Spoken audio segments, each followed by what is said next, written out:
Isang duyan, yung inuon ko kanina. Yan. Dito mas malilim kasi mas makapal yung puno. Meron din silang season na isa. Yun nga lang kahoy. Ayan. Goma.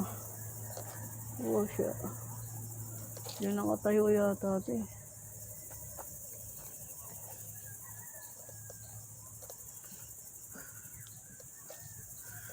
Oh. Yun nga lang, nakaputi tayo. Hindi tayo pwedeng gumamit yan. Okay, ito tayo sa taas. Ayun yung dadaanan. Ang ganda na ito kasi sobrang lilim. Tsaka mas maganda pag couple kayo. Kasi mas maraming pwedeng pagpicturan.